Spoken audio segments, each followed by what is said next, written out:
It is September 7th, 2025. There is a cadence to the onset of fascism, and the drum beats that it uses to exacerbate the pace of its march comes from a vile and perverse dark diabolism, feigning religious righteousness. The chorus of this evil is Christian nationalism. Christian nationalism seeks to eradicate our representative democracy through dominating government policy, not differently from Islamic theocratic regimes. The president's policy of eradicating anti-Christian bias has found a new vehicle, no longer using the excuse of anti-Semitism to create a new issue where there is none. It's done to create a new enemy, in which to use as a foil to beat the drum of authoritarianism, making enemies of anyone that does not favor Christian nationalism. I will never support Christian nationalism, and that is because I recognize it as anathema to Christ.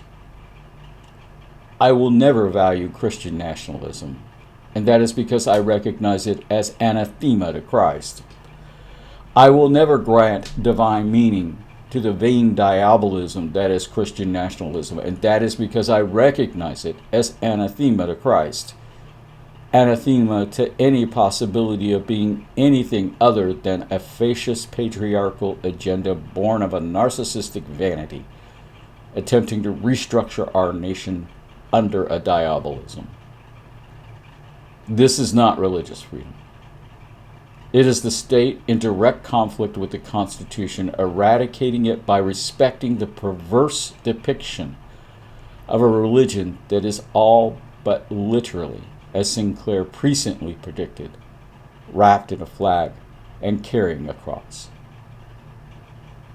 The verbiage of eradication mirrors the verbiage of the final solution, and the intent is now being misaligned from attacking a religious basis Hitler's fascists did, to attacking anyone with a conscience and agency to actually retain their freedom.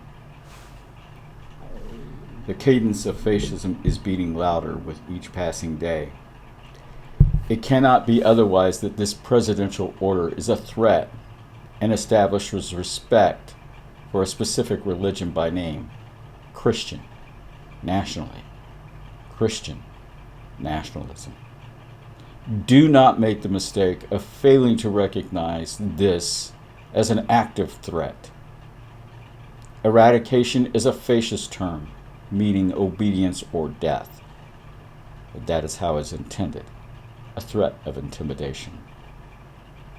I assume that unless we stop this insanity soon, they will come looking to eradicate those of us that will not kneel in prayer to their evil and diabolic dominion.